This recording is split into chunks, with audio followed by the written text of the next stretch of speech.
Wanted to give a quick shout out to Maverick Rides for being a Patreon supporter of this channel.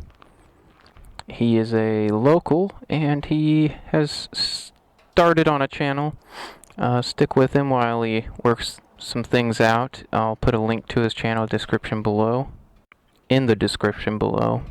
If you want to be a Patreon pledger, or whatever they call them, there's a link in the description box. It really helps out the channel. I don't really make any money on the channel, and any money I make through Patreon I will use for the channel to make it better for you guys. If you want to, it's there. I mean, $1 a month. If even like a third of you guys did that, this channel could be incredible. A lot of you probably like the Roadster. Why wouldn't you? Look at it. You're probably wondering whether it's a good starter bike if you've never owned a bike before and you're thinking about getting one. It's a big, heavy 1200cc fast torque monster. So here's what I think.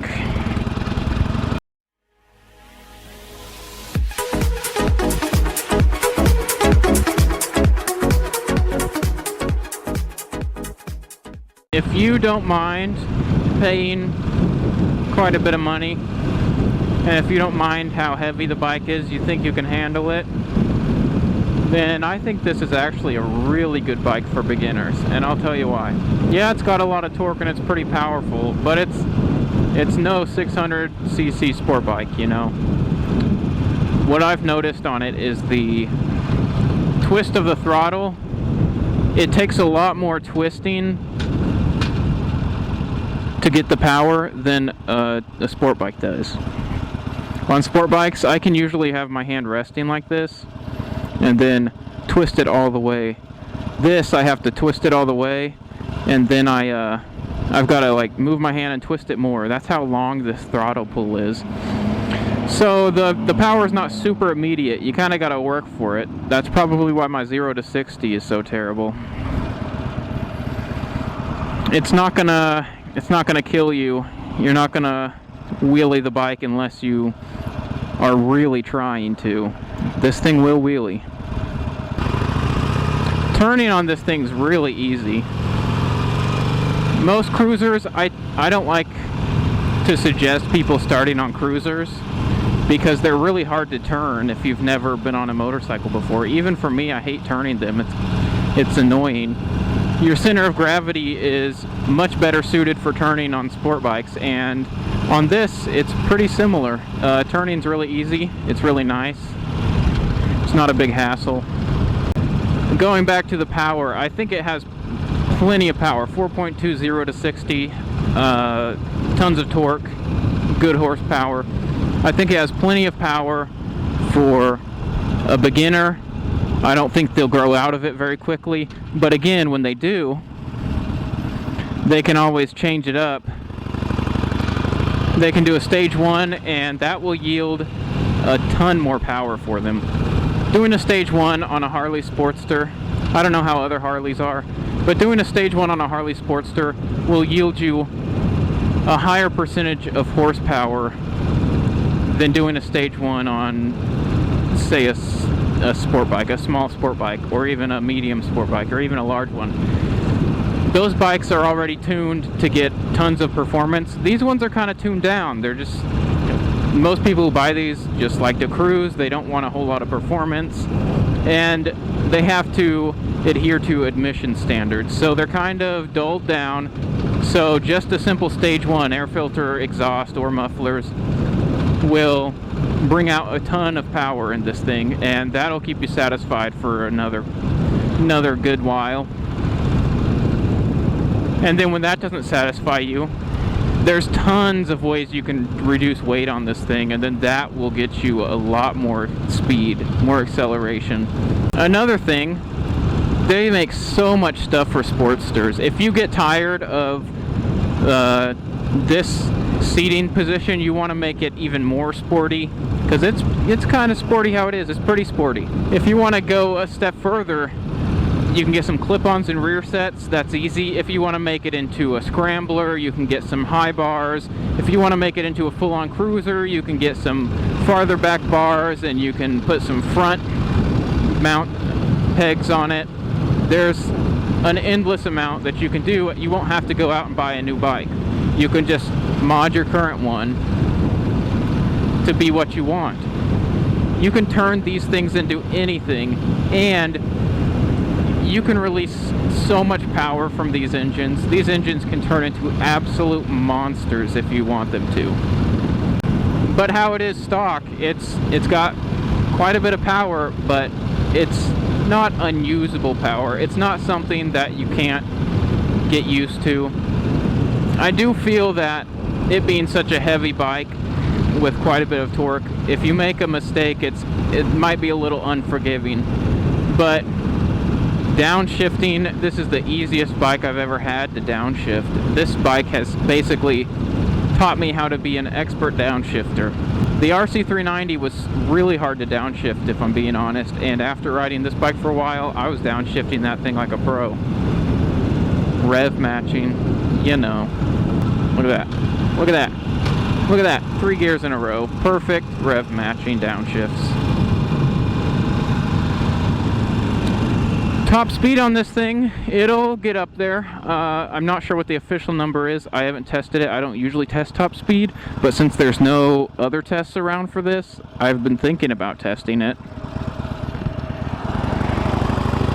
I'd say it could probably get 130, maybe more, maybe a little more than that. Probably not much more than that. That's plenty of speed for anybody wanting to do anything. Too much speed, actually. And the thing is, with sport bikes, you're up into the 100-mile-per-hour zone before you even know it. On this thing, you're going to know it, because after about 4,000 RPM, it starts to vibrate like crazy, and you're going to know when you're going too fast. I think 5th gear, it hits 4,000 RPM at about 80 to 85 miles per hour. So if it starts rattling, you know you're going a little too fast, and you won't accidentally get yourself in a lot of trouble. This does sit a lot higher than most Harleys, so you might want to sit on one, see if you're tall enough for it. I don't think you could ever possibly get bored of this bike, because there's so much you can do to it to improve it, or change it to how you like it. The gearbox is nice. You can get ABS on it. I didn't go that route. If you're in Europe, it comes with ABS, but here it's an extra $800, which is ridiculous. No thank you. You might want to get ABS if you're a beginner, since it's such a heavy bike, but it's not necessary. People have been riding heavy bikes for a long time before ABS was invented. You just got to learn to brake. You've got to learn to do it correctly. I saved a turtle right here the other day. I don't see him on the road splattered, so I guess I am a hero. You're welcome. What else? Ease of maintenance. You might pay a little bit more for the bike, not only because it's a Harley, but it's made out of premium materials here in the US. Don't even say, oh, but the Street series are made in India or whatever. No, they're made, the Street series that are sold in the US are made in Kansas City. Trust me. Getting a lot of nods from the convertible crowd today. Maybe they can just sense I have a convertible in the garage. What I was saying was, you might pay a little bit extra for the bike up front, but this bike will teach you how to do your own maintenance, because it's such an easy bike to work on. Such an easy bike to work on, guys. You'll save so much money maintenance-wise on this bike. Plus, in the future, because you'll learn how to, if you don't know how, you'll learn how to do maintenance on this, and then you can do it on all your future vehicles. Now, if you want something with a little bit less power, Iron 883, maybe you're looking at that too. 0 to 60 on that's 5.7 seconds. That's the same as a Yamaha R3. But you gotta think about it. It's got less power, but it's the same weight as this. It's the same weight as the Harley 48. I feel like that's a huge drawback. It would be so much better if it was like the older models, 100 pounds less or more. I think in the long term, this is probably one of the... A 1200 Sportster is probably one of the better bikes for someone who's just starting out and doesn't know exactly what they want, because they can turn this into anything they want. They can turn it into a monster, they can turn it into an off-roader, they can turn it into a cruiser, they can do whatever they want with it. It's an awesome platform, it's reliable, maintenance is easy, it's not hard to ride, it's fast when you want it to be, it looks cool, dealer support is ridiculous, they're everywhere. And if you're more into sport bikes or cafe racers, this model is for you. They've done most of the work for you. The Roadster is an awesome beginner bike.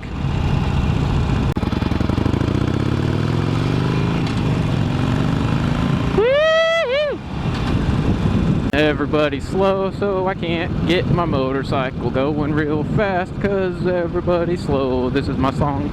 Sorry, I was told in a couple videos ago, comment section, not to sing in my motovlogs anymore. I guess I'm not very good.